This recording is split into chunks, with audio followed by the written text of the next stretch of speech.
ಗದಗದಲ್ಲಿ ಮಲಗಿರಬೇಕಾದ್ರೇನೆ ನಾಲ್ವರನ್ನ ಭೀಕರವಾಗಿ ಹತ್ಯೆ ಮಾಡಲಾಗಿದೆ. ದಾಸರ ಓಣಿಯಲ್ಲಿ ಒಂದೇ ಕುಟುಂಬದ ನಾಲ್ವರ ಹತ್ಯೆ ಆಗಿ ಹೋಗಿದೆ.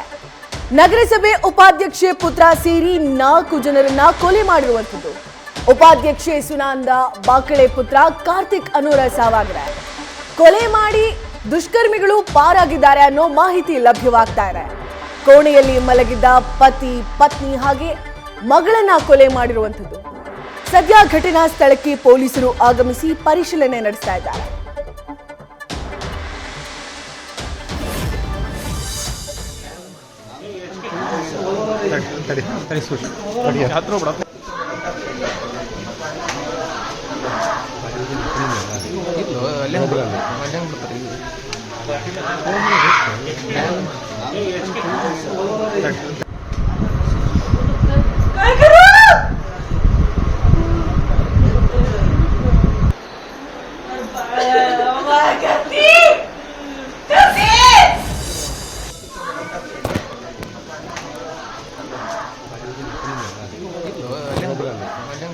ಇನ್ನು ಈ ಬಗ್ಗೆ ಹೆಚ್ಚಿನ ಮಾಹಿತಿ ನೀಡೋದಕ್ಕೆ ನಮ್ಮ ಪ್ರತಿನಿಧಿ ಸುರೇಶ್ ದೂರವಾಣಿ ಕರೆ ಮೂಲಕ ಸಂಪರ್ಕದಲ್ಲಿದ್ದಾರೆ. ಸುರೇಶ್, ಮಲಗಿರ್ಬೇಕಾದ್ರೇನೆ 4 ಜನರನ್ನ ಭೀಕರವಾಗಿ ಹತ್ಯೆ ಮಾಡಲಾಗಿದೆ. ಈ ಬಗ್ಗೆ ಹೆಚ್ಚಿನ ಮಾಹಿತಿಯನ್ನ ನೀಡೋದಾದ್ರೆ? ಹೌದು ಪರಿಣಿತ, ಗದಗ್ನಲ್ಲಿ ಇದೊಂದು ಮೊದಲ ಬಾರಿಗೆ ನಡೆದಂತ ದೊಡ್ಡ ಭೀಕರ ಘಟನೆ ಅಂತಾನೆ ಹೇಳ್ಬೋದು. ಯಾಕಂದ್ರೆ ಒಂದೇ ಕುಟುಂಬದಲ್ಲಿ 4 ಜನರನ್ನ ರಾತ್ರೋರಾತ್ರಿ ದುಷ್ಕರ್ಮಿಗಳು ಬಂದು ಮಾರ್ಕಾಸ್ತರಗಳಿಂದ ಅವ್ರನ್ನ ಹಲ್ಲೆ ಮಾಡಿ ಕೊಲೆ ಮಾಡಿರುವಂಥದ್ದು. ಗದಗ್ ನಗರದ ಏನು ದಾಸರೋಣಿಯಲ್ಲಿ ಒಂದು ಘಟನೆ ನಡೆದಿರುವಂಥದ್ದು.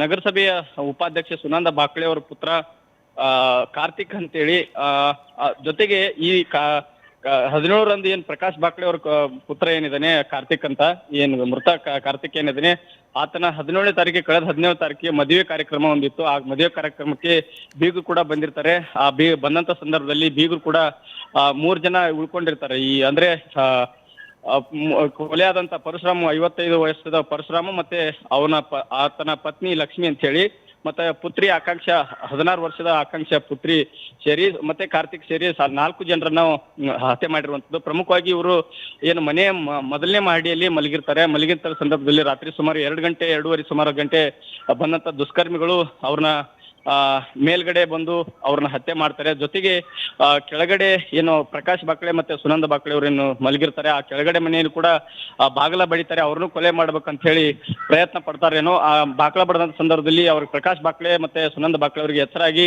ಪೊಲೀಸರಿಗೆ 108ಗೆ 112ಗೆ ಕರೆ ಮಾಡ್ತಾರೆ. ಜೊತೆಗೆ ಸ್ಥಳೀಯರಿಗೆ ಅಕ್ಕಪಕ್ಕದವ್ರ ಮನೆಗರು ಕೂಡ ಅಲ್ಲಿ ಕಾಲ್ ಮಾಡಿ ಮಾಹಿತಿ ಕೊಡ್ತಾರೆ, ಈ ರೀತಿ ಯಾರೋ ಕಳ್ಳರು ಬಂದಿದ್ದಾರೆ ಅಂತ ಹೇಳಿ. ಪೊಲೀಸರು ಯಾವಾಗ ಬಂದು ಬಾಗ್ಲ ತೆಗಿತಾರೆ, ಅವ್ರಿಗೆ ಓಪನ್ ಮಾಡಿದ ಸಂದರ್ಭದಲ್ಲಿ ಕೊಲೆ ಆಗಿರುವಂತಹ ಘಟನೆನ ಅವಾಗ ಬೆಳಕಿಗೆ ಬರುತ್ತೆ. ಈಗಾಗಲೇ SP BS ನೇಮಗೌಡ ಆಗಿರ್ಬೋದು, ಮತ್ತೆ ಬೆರಳಚ್ಚು ತಜ್ಞರು ಮತ್ತೆ ಶ್ವಾನದಳ ಸಿಬ್ಬಂದಿಗಳು ಕೂಡ ಈಗಾಗಲೇ ಸ್ಥಳಕ್ಕೆ ಭೇಟಿ ನೀಡಿ ಪರಿಶೀಲನೆ ಮಾಡ್ತಾ ಇದ್ದಾರೆ. ಇಂಚಿಂಚು ಮಾಹಿತಿಯನ್ನು ಕೂಡ ಪೋಷಕರಿಂದ ಪಡಿತಾ ಇದ್ದಾರೆ. ಈಗಾಗಲೇ ಸ್ಥಳದಲ್ಲಿ ಒಂದ್ ರೀತಿ ಪೋಷಕರ ಆಕ್ರಂದನ ಮುಗಿಲು ಬಿಟ್ಟಿರುವಂಥದ್ದು. ಈ ಘಟನೆ ಸಾಕಷ್ಟು ಅನುಮಾನಕ್ಕೆ ಕೂಡ ಕಾರಣ ಆಗಿರುವಂಥದ್ದು. ಘಟನೆ ಹಿನ್ನೆಲೆಯನ್ನ ಗಮನಿಸಿದಾಗ ಆಸ್ತಿಗ ಹಿನ್ನೆಲೆ ಈ ಒಂದು ಕೊಲೆ ನಡೆದಿರ್ಬೋದು ಅನ್ನೋಂತ ಅನುಮಾನ ಕೂಡ ಬಂದಿರುವಂಥದ್ದು. ಹೀಗಾಗಿ ಪೊಲೀಸರು ಎಲ್ಲಾ ರೀತಿಯಿಂದ ತನಿಖೆ ಮಾಡ್ತಾ ಇದ್ದಾರೆ. ಪರಿಣಿತ, ಸುರೇಶ್, ನಗರಸಭೆ ಉಪಾಧ್ಯಕ್ಷೆ ಸುನಂದಾ ಅವರ ಮಗ ಕಾರ್ತಿಕ್ ಅವರ ಕೊಲೆ ಆಗಿರುವಂತದ್ದು. ಕೊಲೆ ಮಾಡಿ ದುಷ್ಕರ್ಮಿಗಳು ಪರಾರಿ ಆಗಿದ್ದಾರೆ. ಅಂದ್ರೆ ರಾಜಕೀಯ ದ್ವೇಷ ಏನಾದ್ರೂ ಇತ್ತಾ ಅಂತ ಹೇಳಿ?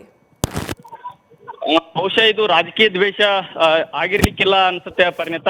ಕುಟುಂಬದಲ್ಲಿ ಆಸ್ತಿ ಗಲಾಟೆ ಆಗಿರ್ಬೋದು ಅಂತ ಹೇಳಿ ಮೇಲ್ನೋಟಕ್ಕೆ ಅಂತ, ಅಥವಾ ಸ್ಥಳೀಯರು ಅನುಮಾನ ಪಡ್ತಾ ಇರುವಂಥದ್ದು, ಪೊಲೀಸರು ಅನುಮಾನ ಪಡ್ತಾ ಇರುವಂತದ್ದು. ಹೀಗಾಗಿ ಆ ಹಿನ್ನೆಲೆನೇ ಯಾಕಂದ್ರೆ ಪೊಲೀಸರು ತನಿಖೆ ನಡೆಸ್ತಾ ಇದ್ದಾರೆ. ಯಾಕಂದ್ರೆ ಕಾರ್ತಿಕ್ ಅವರ ಸುನಂದ ಬಾಕಳೆ ಅವರ ಮಗ ಕಾರ್ತಿಕ್ ಏನಿದೆ, ರಾಜಕೀಯದಲ್ಲಿ ಆ ರೀತಿ ಯಾವುದೇ ರೀತಿಯಾಗಿ ಗುರುತಿಸ್ಕೊಂಡಿರ್ಲಿಲ್ಲ. ಆತನ ಕ್ಷೇತ್ರವೇ ಬೇರೆ ಇತ್ತು, ಆತನ ಹಿನ್ನೆಲೆ ಕೂಡ ಬೇರೆ ಇತ್ತು. ಹೀಗಾಗಿ ಈ ಒಂದು ಕೊಲೆ ಆಸ್ತಿ ಹಿನ್ನೆಲೆನೇ ಆಗಿರ್ಬೋದು ಅನ್ನುವಂಥದ್ದು ಮಾತು ಕೇಳಿ ಬರ್ತಾ ಇದೆ. ಹೀಗಾಗಿ ಆ ಹಿನ್ನೆಲೆನೇ ಪೊಲೀಸರು ತನಿಖೆ ಮಾಡ್ತಾ ಇದ್ದಾರೆ. ಪರಿಣಿತ, ಧನ್ಯವಾದ ಸುರೇಶ್ ನಿಮ್ಮೆಲ್ಲ ಮಾಹಿತಿಗಾಗಿ.